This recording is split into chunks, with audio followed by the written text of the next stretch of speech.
Good morning बच्चों BA second की third semester की जो हमारी ऑनलाइन क्लास चल रही है, इसमें पिछले दिनों हमने एक बहुत ही इम्पॉर्टेंट चैप्टर देखा, चैप्टर नंबर 4, जिसमें हमने प्रेशर बेल्ट्स की बात की थी। हमने अर्थ सरफेस पर किस तरह की प्रेशर बेल्ट्स मिलती हैं और उन प्रेशर बेल्ट्स के आधार पे हमने देखा था कि किस तरह का ग्लोबल सर्कुलेशन ऑफ विंड है। आज हम कोशिश करेंगे कि उस चैप्टर में जो आपके प्रश्न मुझे मिले उनका मैं समाधान कर पाऊँ। तो सबसे पहला प्रश्न जो आप सभी को पता होना चाहिए, जो मेरे पास आया, that is what is air pressure. तो बच्चों सबसे पहले इस चैप्टर का जो मूल आधार है वो है एयर प्रेशर, जिसको हम वायु दाब कहते हैं। आप सभी जानते हैं कि वैश्विक स्तर पर जो जलवायु के विभिन्न तत्व हैं, यदि आप उन्हें देखें तो सभी के सभी वायु दाब पर आधारित हैं। हवा की गति, हवा की दिशा, वर्षा का होना, अधिक या कम होना, तो ये सभी जो है वायु दाब पर निर्भर करते हैं। तो वायु दाब क्या होता है, इसको हम बिल्कुल साधारण से समझें कि जिस प्रकार हर किसी चीज़ का एक भार होता है, चाहे आप एक पेंसिल देखें, एक रबड़ देखें, एक पेन देखें और इवन एक पेज देखें, तो हर चीज़ का एक अपना भार है। ये भार धरती की गुरुत्वाकर्षण शक्ति के कारण धरती के केंद्र की तरफ खींचता है, ऊपर से नीचे की तरफ चीज़ों को खींचता है। तो उसी प्रकार हवा का भी अपना भार है। अब बहुत सारे आप में से विद्यार्थियों के मन में ये प्रश्न उठता है कि भार हमें महसूस तो नहीं होता। हमें भार इसलिए महसूस नहीं होता है क्योंकि हम इसी वायुमंडल में ही पैदा होते हैं। हमारे प्राकृतिक कारणों से हमारे जो धरती का जो वायुदाब है और हमारे शरीर के अंदर का जो वायुदाब है, जिसको हम होमोस्टैटिक प्रेशर कहते हैं, वो दोनों बराबर रहते हैं, जिसके कारण हमें वायुदाब इतना महसूस नहीं होता। लेकिन यदि आप कुछ एक्सपेरिमेंट्स करें तो आप पता कर पाएंगे कि वायु का भी अपना भार होता है। इसका एक बहुत सिंपल सा उदाहरण है, आप एक बैलून लें, उसका खाली जब हो तो उसको वेट करें, और एक जब बैलून जिसमें एयर फिल्ड हो, यदि आप उसको वेट करें तो आप दोनों के वेट में डिफरेंस पाएंगे। ये डिफरेंस जो है यही एयर प्रेशर होता है। तो एयर प्रेशर को हम एक्सप्लेन कैसे करते हैं? एयर प्रेशर किसी भी स्थान पर उसके ऊपर स्थित वायु का भार होता है उसके ऊपर, यानी air pressure is pressure exerted by vertical column of air at A given unit of area at a specific temperature. तो आप देखेंगे यहाँ दो चीज़ें इंपॉर्टेंट हैं। एक तो वायु दाब जो है उसके ऊपर वाली कॉलम का है, ऊपर वाली कॉलम जो है एयर के उसका है, और ये एक खास यूनिट एरिया और टेम्परेचर पे निर्भर करता है। जैसा आप आगे भी देखेंगे, हमने इस चैप्टर में कई बार बात की है कि टेम्परेचर और प्रेशर का नेगेटिव रिलेशनशिप होता है। तो टेम्परेचर भी प्रभावित करता है। किस एरिया, यूनिट एरिया की हम बात करें, यदि छोटे एरिया की बात करें तो उसके ऊपर ज़्यादा प्रेशर होगा। यदि हम वाइड एरिया की बात करें, जिसका बेस चौड़ा हो, कभी हम ऐसे एरिया की बात करें, ऐसे कॉलम की बात करें, तो उस पर एयर प्रेशर अलग तरह का हो सकता है। तो एयर प्रेशर किसी भी स्थान पर उसके ऊपर जो हवा खड़ी है उसका भार एयर प्रेशर कहलाता है।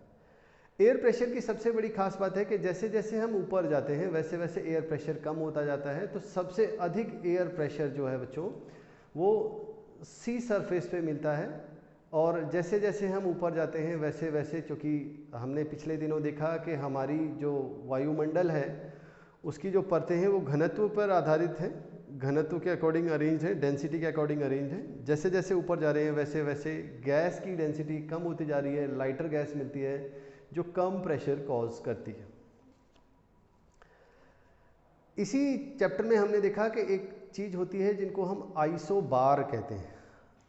आइसो लाइंस ज्योग्राफी में बहुत इंपॉर्टेंट है। जैसे पिछले चैप्टर में हमने आइसोथर्म की बात की थी। यदि आपकी जानकारी के लिए बताऊं कि आइसोथर्म क्या थे। आइसोथर्म्स वो इमेजिनरी लाइन थी जो मैप पर समान ताप वाले स्थानों को मिलाती है, lines joining places having same temperature. उसी तरह जब आइसो बार की बात कर रहे हैं तो these lines are associated with pressure. These lines are imaginary lines that joins places having same air pressure on a surface. यानी हम ज़मीन पर उन स्थानों को मिलाने की कोशिश करते हैं, मिलाते हैं जिस पे समान दाब मिलता है। अब ये जो लाइंस होती हैं इनकी बहुत इंपॉर्टेंस होती है क्लाइमेटोलॉजिकल प्रिडिक्शन में। यदि हम ये प्रिडिक्ट करना चाहें कि फ्यूचर में वेदर कैसा होगा, या हम ये प्रिडिक्ट करना चाहें कि अब हवा तेज़ चलेगी या धीरे चलेगी, तो ये आइसो बार बहुत इंपॉर्टेंट हैं, क्योंकि ये हमें प्रेशर ग्रेडियंट के बारे में बताते हैं। प्रेशर ग्रेडियंट होता है rate of change of pressure, यानी किन्हीं दो स्थानों पर जो दाब है उसके परिवर्तन की दर क्या है।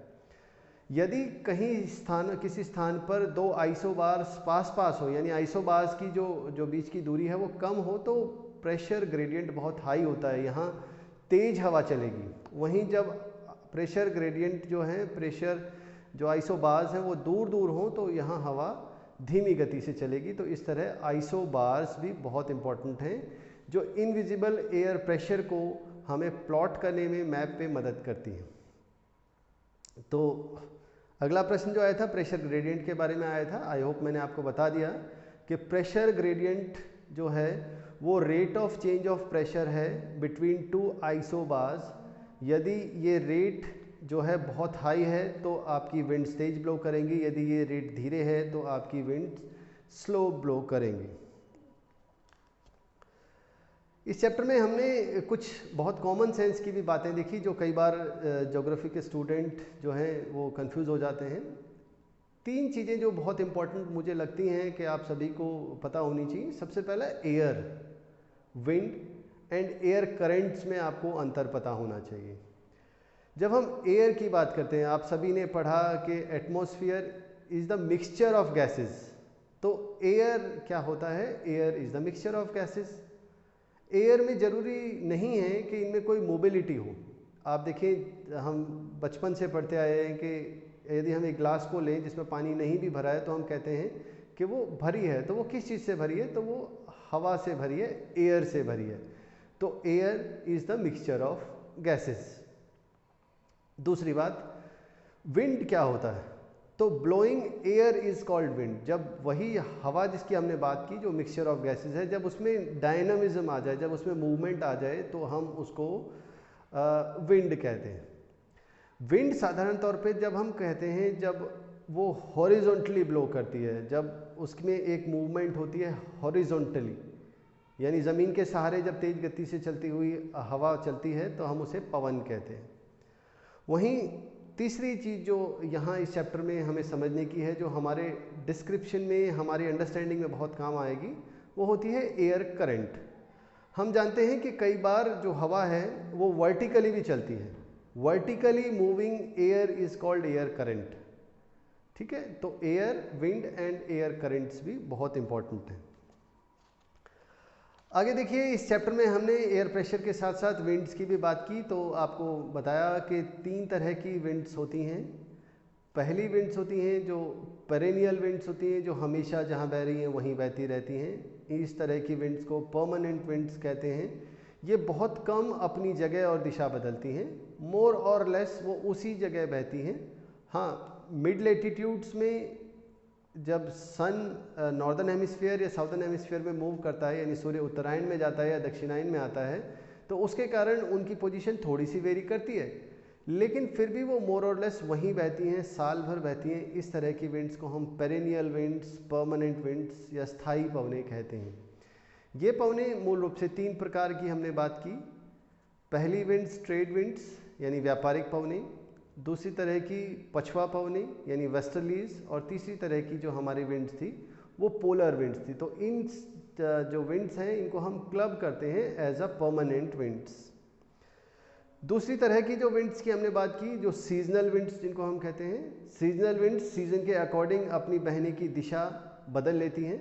इसका बहुत अच्छा उदाहरण हमने देखा मॉनसून के पर्सपेक्टिव में, हमने देखा लैंड ब्रीज, सी ब्रीज के रूप में, और इसी तरह हम देखते हैं माउंटेन एंड वैली ब्रीज के रूप में, जो थोड़े समय के बाद, कंडीशंस बदलने के बाद अपनी बहने की दिशा बदल लेती हैं। मॉनसून तो सबसे इम्पॉर्टेंट सीजनल विंड्स है जो 180 डिग्री तक अपनी बहने की दिशा बदल लेती हैं, यानी टोटल इन्वर्स हो जाती हैं।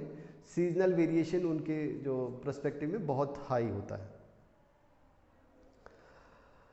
अब इसी तरह का एक प्रश्न आया कि जो वाटर वेपर्स होते हैं उनका प्रेशर पे क्या प्रभाव पड़ता है।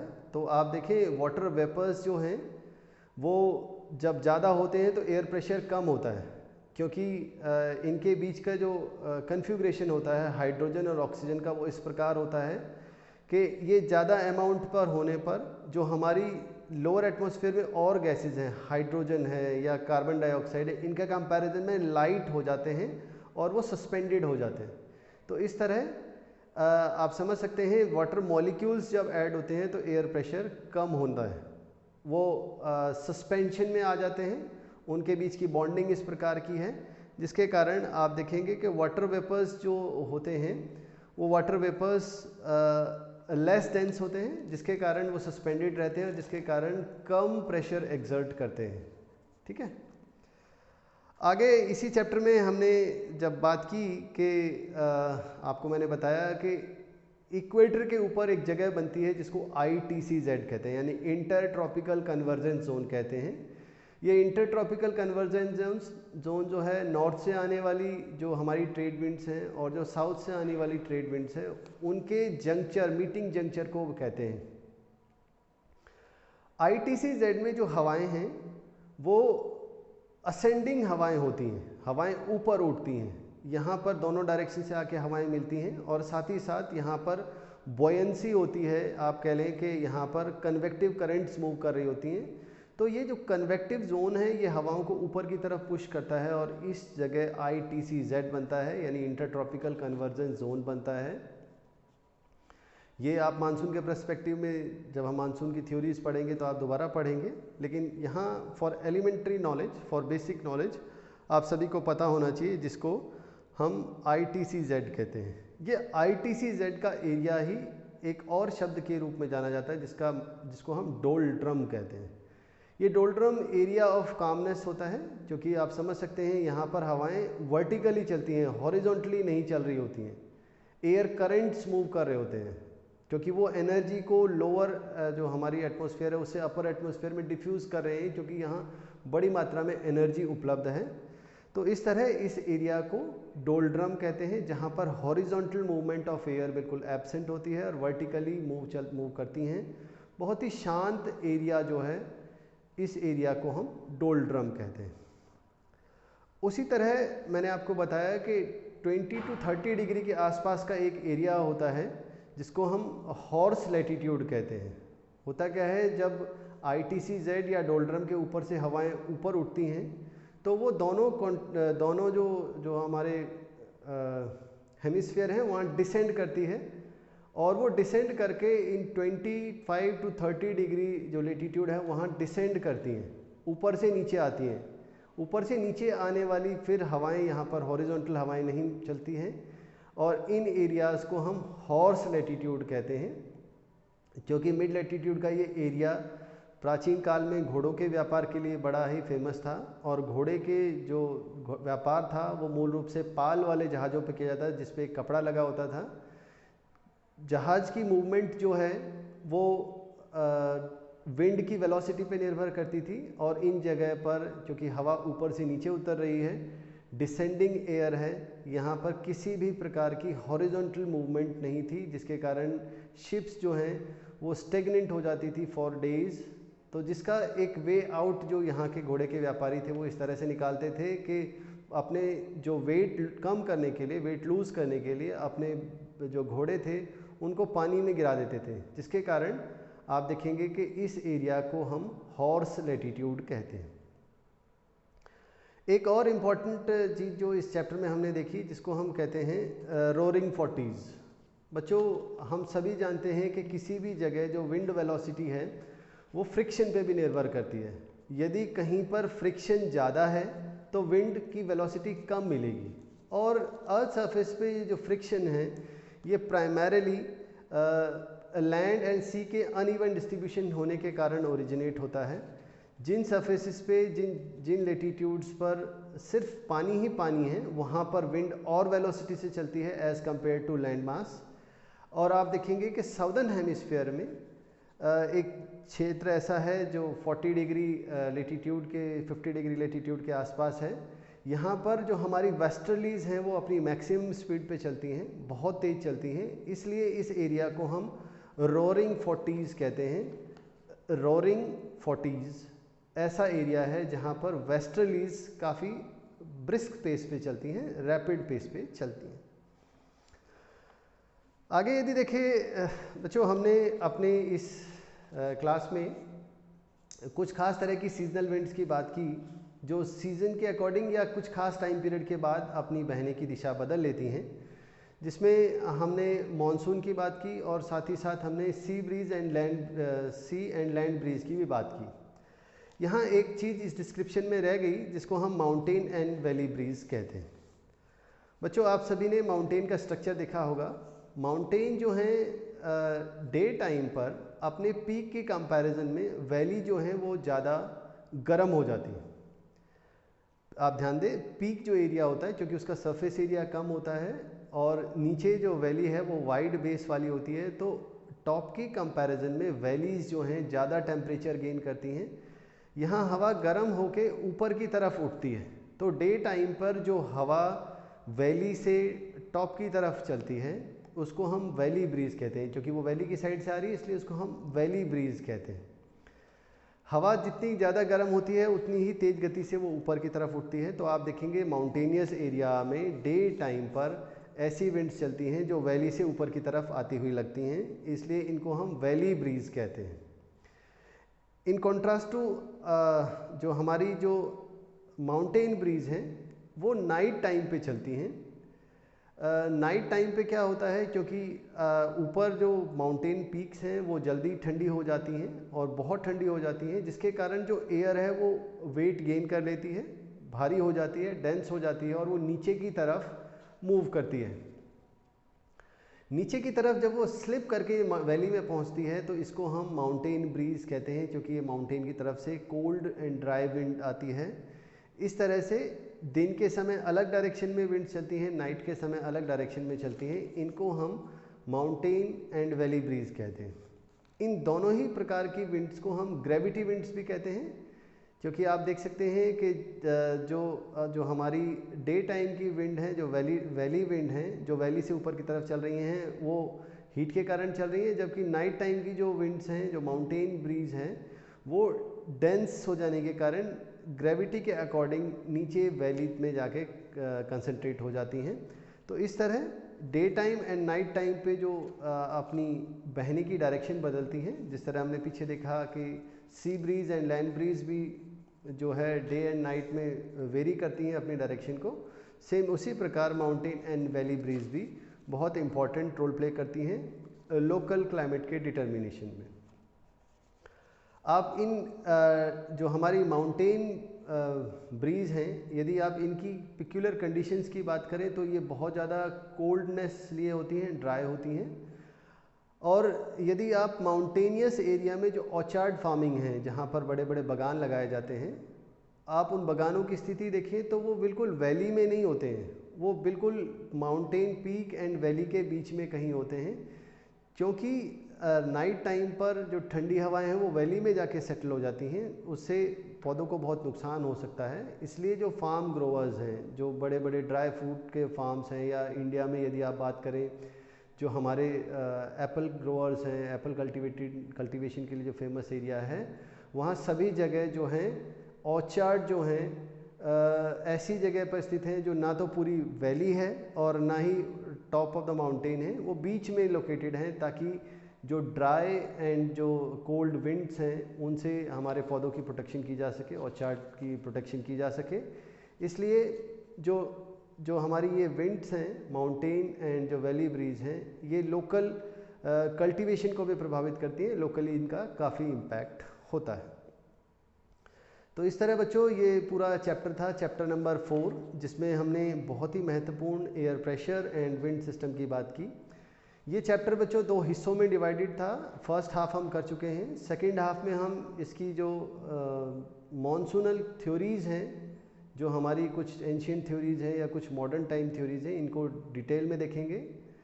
आप इसको पढ़ें, इसकी जो भी आपकी क्वेरीज़ और भी हैं वो आप पूछें और थॉरोली इसको रिवाइज़ करने की कोशिश करें। ये हमारी ज्योग्राफी का एक बहुत ही फंडामेंटल पार्ट है और ज्योग्राफी के स्टूडेंट होने के नाते आप सभी को एयर, टेम्परेचर और विंड के बारे में कंसेप्चुअली पूरी नॉलेज होनी चाहिए। तो बच्चों आज के लिए इतना ही। आशा करता हूँ कि आप सभी जो क्लासेस हैं वो रेगुलरली लगा रहे हैं, अच्छे से पढ़ें और जो टेक्स्ट है उस पर ध्यान दें, बहुत ही इम्पोर्टेंट ये चैप्टर है। थैंक यू बच्चों।